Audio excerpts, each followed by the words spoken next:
Hello दोस्तों, welcome to our YouTube channel. आज हम बात करेंगे journey to the mysterious island के बारे में। ये कहानी है एक मिस्टीरियस आइलैंड की, जहाँ पर बहुत सारी रहस्यमयी चीजें हैं और ये आइलैंड दुनिया से बहुत ही अलग है, क्योंकि जो चीज बाकी दुनिया में छोटी होती है वही चीज इस रहस्यमयी आइलैंड पर बड़ी होती है। यानी कि हमारी दुनिया में अगर चींटियां छोटी होती है और हाथी बड़े होते हैं, तो इस रहस्यमयी आइलैंड पर हाथी छोटे होंगे और चींटियां बड़ी होंगी। और उसके साथ साथ ये आइलैंड सिर्फ 70 सालों के लिए ही ऊपर होता है और 70 सालों के बाद ये 70 साल के लिए फिर से पानी के अंदर चला जाता है। इसीलिए इस जगह के बारे में किसी को कुछ पता नहीं है, क्योंकि यहाँ तक पहुँचना यानी कि मौत को गले लगाना। मूवी की शुरुआत होती है जहाँ पर जॉन नाम का एक लड़का पुलिस से भाग रहा होता है, लेकिन पुलिस उसे पकड़ लेती है। इसके बाद शॉन के स्टेप फादर हैन को बुलाया जाता है। पुलिस वाला हैन का दोस्त होता है। वो हैन को बताता है कि तुम्हारा बेटा सैटेलाइट कंट्रोल के अंदर घुस गया था, पर मैं तुम्हारी वजह से शॉन को गिरफ्तार नहीं कर रहा। इसके बाद ये दोनों के दोनों घर आ जाते हैं, जहाँ पर शॉन हैन को समझाने की कोशिश करता है, पर शॉन हैन को बिल्कुल भी पसंद नहीं करता। पर अगली सुबह जब शॉन हैन के कमरे में जाता है तो वो देखता है कि शॉन के हाथ में एक पेपर है जिसमें कोड लैंग्वेज में कुछ लिखा हुआ है। शॉन उसे समझने की कोशिश कर रहा होता है। हैन उसे बताता है कि जब मैं नेवी में था तो मैं इस तरह के कोड लेटर को बड़ी आसानी से क्रैक कर लेता था। मैं इसमें तुम्हारी मदद कर सकता हूँ, पर तुम्हें मुझे बताना होगा कल तुम सैटेलाइट कंट्रोल के अंदर क्यों गए थे। शॉन बताता है कि मुझे रेडियो पर सिग्नल मिला था, पर सिग्नल वीक होने की वजह से उस मैसेज को मैं सुन नहीं पाया, इसलिए मुझे सैटेलाइट कंट्रोल जाना पड़ा, जहाँ जाकर मैंने उस मैसेज को इस लेटर पर दोबारा लिख लिया। हैंक शॉन के साथ अपने रिश्ते अच्छे करना चाहता है, इसीलिए वो इस मैसेज को समझने में उसकी मदद करता है। वो शॉन को एक लाइन का मतलब बताता है जिसमें लिखा होता है द आइलैंड इज रियल। ये सुनकर शॉन बहुत खुश हो जाता है और वो हैंक को एक किताब दिखाता है जिस किताब का नाम होता है द मिस्टीरियस आइलैंड।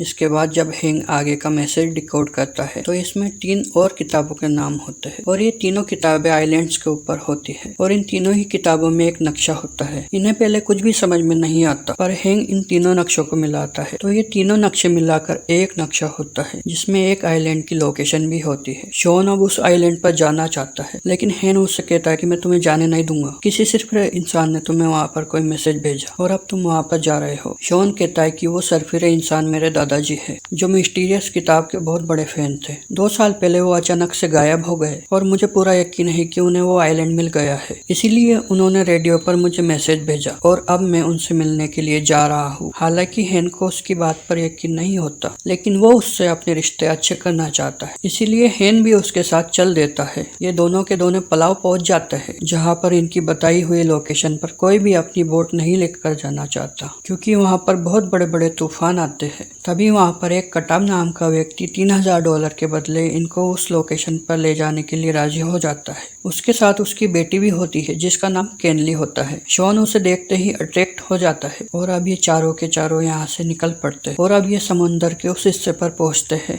जहाँ पर इन्हें जाना था। तो वहाँ पर बहुत बड़े बड़े तूफान चल रहे होते हैं। शॉन इन्हें बताता है कि अगर हमें आइलैंड पर जाना है तो हमें तूफान के बीचों बीच जाना होगा, ऐसा ही किताब में लिखा हुआ है। पर वहाँ पर शॉन की बात पर कोई भी विश्वास नहीं करता। पर अब हेलीकॉप्टर से पायलट का कंट्रोल पूरी तरह से छूट चुका है। वो अपने आप ही तूफान के बीच चला जाता है और इनका हेलीकॉप्टर क्रैश हो जाता है। जब इनकी आंखें खुलती है तो ये सब के सब समंदर के किनारे पर होते हैं। तभी इन्हें चट्टानों के बीचों बीच एक गुफा दिखती है और जब ये गुफा के दूसरी तरफ पहुंचते हैं तो इन सब के आंखें खुली की खुली रह जाती है। ये सच में बहुत ही मिस्टीरियस और खूबसूरत आइलैंड होता है। यहाँ पर सब कुछ ही बहुत अजीब होता है। तितलियाँ जो कि हमारी आइलैंड पर छोटी होती है, इस आइलैंड पर बहुत बड़ी होती है। साथ ही हाथी जो हमारी दुनिया में बहुत बड़े होते हैं, यहाँ इस आइलैंड पर बहुत छोटे होते हैं। शॉन को दूर पहाड़ी पर एक धुआं उठता हुआ दिखता है। वो कहता है कि मेरे दादाजी वहीं पर होंगे और अब ये सब के सब उस तरफ चल पड़ते हैं। तभी इन्हें बहुत अजीब से पत्थर दिखते हैं और हैंक इन्हें ये बताता है कि ये पत्थर नहीं है बल्कि ये अंडे है। और तभी यहाँ पर एक बहुत बड़ी छिपकली इन पर हमला कर देती है। ये सब के सब भागना शुरू कर देते हैं और इससे पहले तभी छिपकली ने अपना निशाना बनाती कोई इस पर हमला करके इसे बेहोश कर देता है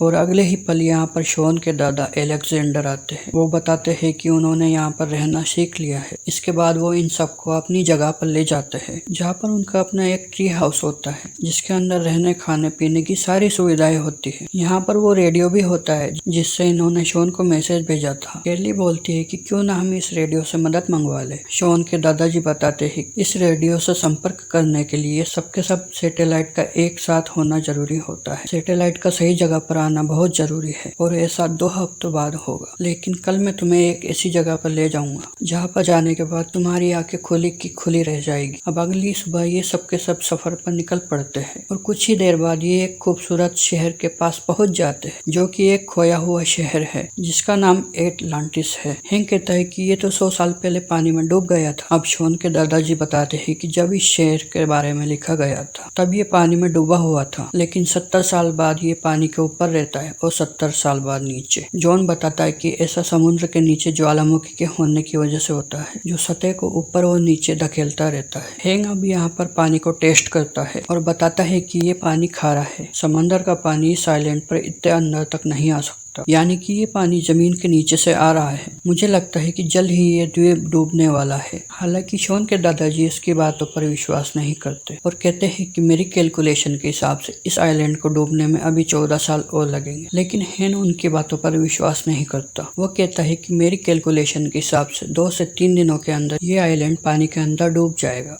अब जिस किताब में इस आइलैंड का जिक्र था उसी किताब में एक बहुत बड़े सबमरीन यानी कि पनडुब्बी का भी जिक्र था जिसका नाम नोटिलियस है जो कि कैप्टन नीमो की थी। पर इस किताब में इस बात का जिक्र नहीं होता कि कैप्टन नीमो की पनडुब्बी कहाँ पर है जिससे तूफान आने पर ये समुद्र यानी कि पानी के नीचे से सतह पर पहुंच सकते हैं। शॉन के दादाजी इन्हें कैप्टन नीमो की समाधि पर ले जाते हैं और बताते हैं कि ये इनके साथियों ने बनाई थी। यहाँ पर कैप्टन नीमो की लिखी हुई एक डायरी भी है जिसे केलेनी अंदर से ले आती है। इन सबको पता चलता है कि नीमो हिंदुस्तान से था। उसकी डायरी में ये भी लिखा होता है उसकी जो पनडुब्बी है वो इस आइलैंड की दूसरी तरफ है यानी कि एक ज्वालामुखी की चोटी पर है। और ये सब के सब उस तरफ एक शॉर्टकट रास्ते से निकल पड़ते हैं जहाँ रास्ते में इन्हें बहुत अजीब अजीब से पेड़ दिखते हैं। साथ ही यहाँ पर बहुत बड़ी बड़ी चींटियां होती है। इनका रास्ता बहुत ही खतरनाक होता है लेकिन इन सब लोगों को जल्द से जल्द उस पनडुब्बी तक पहुँचना होगा। रास्ते में इन्हें एक ज्वालामुखी दिखता है जो कि अपने अंदर से सोना उगल रहा होता है। शॉन उस तरफ जाना चाहता है लेकिन हैंक कहता है कि मैं तुम्हें उस तरफ जाने नहीं दूंगा क्योंकि तुम मेरी जिम्मेदारी हो। केलेनी भी शॉन को समझाती है कि जल्द से जल्द हमें इस आइलैंड से निकलना होगा। और अब ये सब के सब आगे बढ़ते हैं और तभी इनका रास्ता खत्म हो जाता है। इन्हें पहाड़ की दूसरी चोटी पर जाना है। शॉन के दादाजी एक बहुत ही बड़ी मधुमक्खी के ऊपर बैठ जाते हैं और कहते हैं कि हम इस मधुमक्खी के ऊपर बैठकर पहाड़ की दूसरी चोटी तक जा सकते हैं। हालांकि हैंक ऐसा नहीं करना चाहता पर इनके पास कोई भी रास्ता नहीं होता, इसीलिए सबके सब मधुमक्खियों के ऊपर बैठकर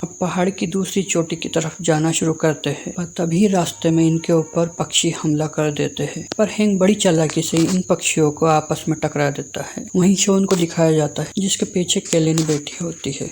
ये जब पक्षी से बच रहे होते हैं तभी केलेनी नीचे गिर जाती है पर तभी शॉन नीचे आकर उसे बचा लेता है। इसके बाद शॉन केलेनी को नीचे उतारता है और आखिरी बचे पक्षी को नीचे ले जाता है और बड़ी चालाकी से उस पक्षी को मकड़ी के जाले के अंदर फंसा देता है। पर अगले ही पल वो पेड़ की टहनी से टकराकर नीचे गिर जाता है जिस वजह से उसकी एंकल में फ्रैक्चर हो जाता है। हैंक शॉन की मदद करता है। वो उसे उठाकर एक सुरक्षित जगह पर ले जाता है। वो उसके लिए एक गाना भी गाता है ताकि उसका पेन से माइंड डाइवर्ट हो सके। हैंक के और शॉन के बीच में पहले से रिश्ते बहुत बेहतर हो गए हैं। वहीं दूसरी तरफ केलेनी के पिता को पता चलता है कि उसकी बेटी शॉन उसको पसंद करता है लेकिन केलेनी कहती है कि शॉन यूएस वापस चला जाएगा, वो एक बड़े कॉलेज में पढ़ेगा जबकि हमारी दुनिया बहुत छोटी है। रात को ये जब सो जाते हैं तो केलेनी के पिता यहाँ से निकल जाते हैं। दरअसल वो सोने के ज्वालामुखी के पास जा रहे हैं ताकि वो वहाँ से सोना लाकर वो अपनी बेटी को एक अच्छे कॉलेज में पढ़ा सके। सुबह जब वो सब उठते हैं तो वो देखते हैं कि वहाँ पर केलेनी के पिता नहीं है। तभी यहाँ पर बहुत ज्यादा पानी भर चुका होता है। तभी इनको पता चल जाता है कि कुछ ही देर बाद ये पूरा का पूरा आइलैंड समंदर में समाने वाला है, यानी कि इन सबको जल्द से जल्द पनडुब्बी की तरफ पहुंचना पड़ेगा। लेकिन केलेनी अपने पिता को लेने के लिए जाना चाहती है। शॉन कहता है कि मैं भी उसके साथ जाऊंगा क्योंकि उसके एंकल में फ्रैक्चर है, इसलिए वो पहाड़ नहीं चढ़ सकता। शॉन के दादाजी केलेनी के साथ जाने के लिए तैयार हो जाते हैं और इन्हें कहते हैं कि तुम लोग पनडुब्बी लेकर वहीं पहाड़ के किनारे पर मिलना। और ये 2 टीम में में अलग अलग अपने सफर की तरफ निकल पड़ते हैं और कुछ ही देर में केलेनी अपने पिता के पास पहुंच जाती है, जो सोने का एक बहुत बड़ा पत्थर उठाने की कोशिश कर रहे होते हैं। केलेनी अपने पिता को समझाती है। वो कहती है कि मुझे दुनिया की कोई भी दौलत नहीं चाहिए, मैं आपके साथ रहना चाहती हूँ। उसके पिता समझ जाते हैं और अब ये तीनों के तीनों पहाड़ की चोटी की तरफ निकल पड़ते हैं, जहाँ पर हेन और शॉन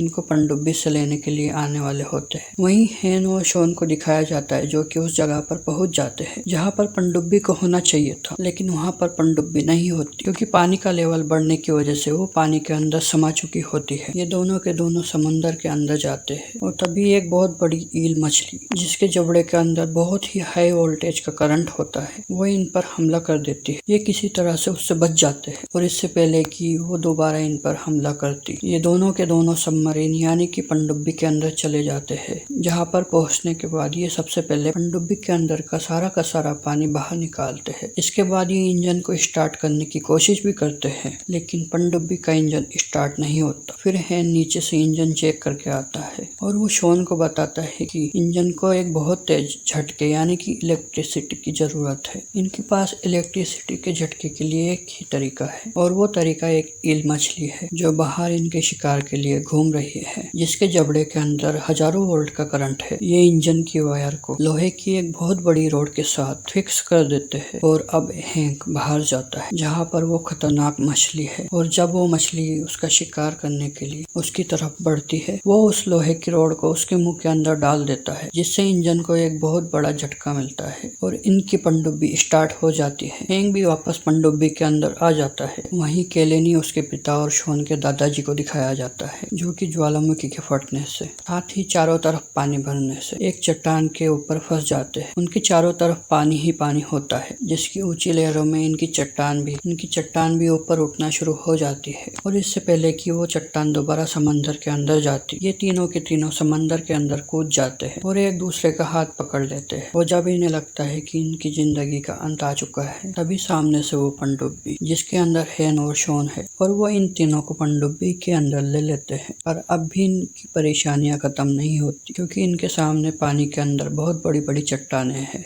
और एक चट्टान का बहुत बड़ा टुकड़ा इन्हीं की पनडुब्बी की तरफ आ रहा होता है। और हैन केलेनी के पिता को कहता है कि तुम पनडुब्बी चलाओ। वो शॉन को कहता है कि जब मैं कहूँ तो तुम अपने सामने का जो बटन है उसे दबा देना। इसके बाद वो पनडुब्बी में एक मिसाइल डालता है और शॉन को बटन दबाने के लिए कहता है, और जो बहुत बड़ा पत्थर इनकी पनडुब्बी की तरफ आ रहा होता है, मिसाइल पत्थर से टकराती है और इसके टुकड़े टुकड़े हो जाते हैं। इनकी पनडुब्बी वहां से बचकर निकल जाती है। अब ये सबके सब बहुत खुश है। शॉन केलेनी को पसंद करता है, इसलिए वो उसको गले से लगा लेता है। साथ ही शॉन और केलेनी ये एक दूसरे को प्यार करते हैं। इस जगह से निकलने के 6 महीने बाद दिखाया जाता है कि केलेनी के पिता, जिनके पास उनका हेलीकॉप्टर नहीं है, लेकिन उनके पास एक बहुत पुरानी लेकिन शानदार पनडुब्बी है। आज शॉन का बर्थडे भी होता है, जहाँ पर वो अपनी मॉम, हैन और केलेनी के साथ होता है। तभी वहाँ पर उसके दादाजी आते हैं और उसे उसका बर्थडे गिफ्ट देते हैं, जो कि एक किताब होती है, और ये किताब भी जूल्स की होती है, जिसका नाम होता है from Earth to the moon, और कहते हैं कि हमारे परिवार का अगला एडवेंचर ये होगा। तो ये थी पूरी कहानी द मिस्टीरियस आइलैंड की। ये मूवी 2012 में रिलीज हुई थी। तो अगर आपको ये कहानी अच्छी लगी हो तो जाने से पहले इस वीडियो को लाइक करें और चैनल को सब्सक्राइब करें। मिलते हैं किसी और दिन एक नए वीडियो में। Thank you for watching.